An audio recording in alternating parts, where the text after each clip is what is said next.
wrote it when I was in First Nation Studies, 2005. This is the story of the Shadow Stealer, so enjoy. Thank you.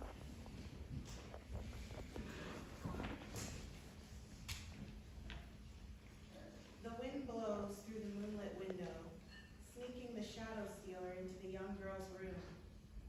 She lays fast asleep in a long nightgown, with her shadow wrapped around her shoulders. The shadow stealer grabs her toes that are poking out of her blanket. She snaps her feet away, curling up into a ball and returning to sleep.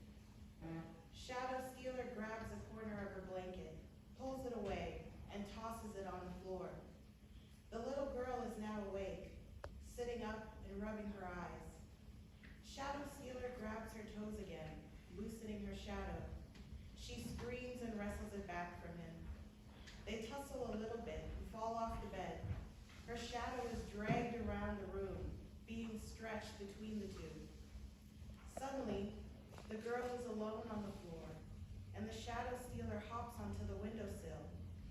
He looks back at her. He now has her shadow. She sees that he has no face. End scene.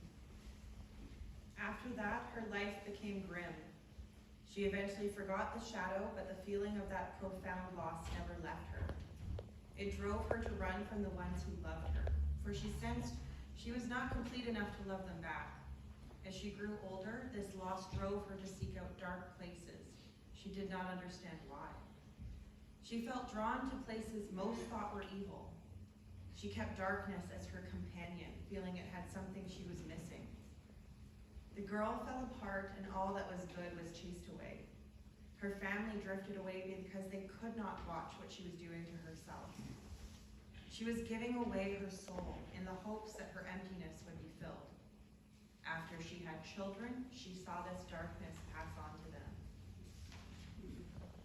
Cookum is in her dress and shawl, and she holds a medicine bundle with the 4 medicines: cedar, sage, tobacco, and sweetgrass. The young girl is now a young adult. One of her daughters has run away from home. The young mother sits at a table with bottles all over the table. She wakes up and looks to the front of the stage. She stands, walks to the front of the stage, and falls to her knees and cries out, to whom she's not sure, if she believes the Creator is there. What do you want, my children? Your business is with me. She heard a giggle from behind her. She turned around to see an old woman on her couch. Nichi moose. Are you really that slow, girl? The way I remember it, Kota only dropped you on your head once. I tried telling you so many times you were looking in all the wrong places. Cookum, what do you mean? I don't even know what I've been searching for. I whispered in your ear while you were so out of it you could not lift your head. I guided you when you had your children. And whose idea do you think it was for you to start wanting to go back to school? But no, you insisted on going to all of them parties, drowning your sorrows in liquor. Cookum, it has my kids. This isn't just about me anymore. I'm sorry, but did you honestly think what you were looking for was in those dark places you wouldn't stay away from? The girl was confused and somewhat embarrassed. My girl, Said Cookum. you need to face your shadow stealer. Take what is yours. Enough of this silly bantering. Go back to that night he took your shadow and you tell him I sent you. Then you will be good, my girl. I'm scared, Cookum. What if my kids can't forgive me? They deserve better. You said it yourself. It's not about you anymore. She gave the girl a pouch of tobacco, cedar, sage, and a braid of sweetgrass before she left. She told the girl one last thing. Remember, my girl, he's not in any bars, he's not in anyone's bed. He's not at the bottom of that bottle or even in that wacky tobacco you've been smoking. He's in the only place you've never looked, your heart. Go back to your education and show your children what you are made of, and they will follow your example. And don't worry if they make the same dumb, I'm sorry, normal mistakes you made. Lights go out. Storyteller enters and reads. With that said, the girl returned to her childhood on the night she lost her shadow. Only this time, the shadow stealer had a face. He was the face of dysfunction. He carried this face from generation to generation, infecting families. He knew her parents, her grandparents, and now he knew her. He loved her toxically and conditionally.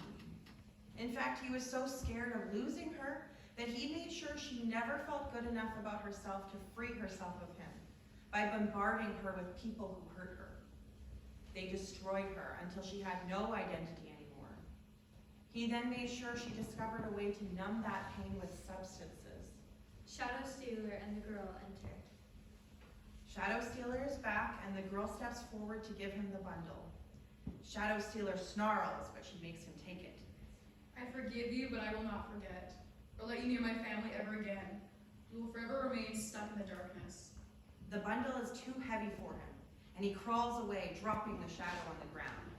She gasps when she also sees the torn shadows of her children.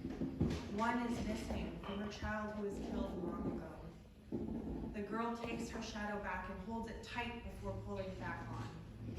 She cradles the shadows that belong to her children. They slowly start to heal.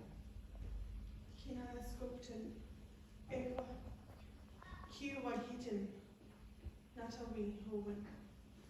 Thank you and I love you. The medicine needed to heal.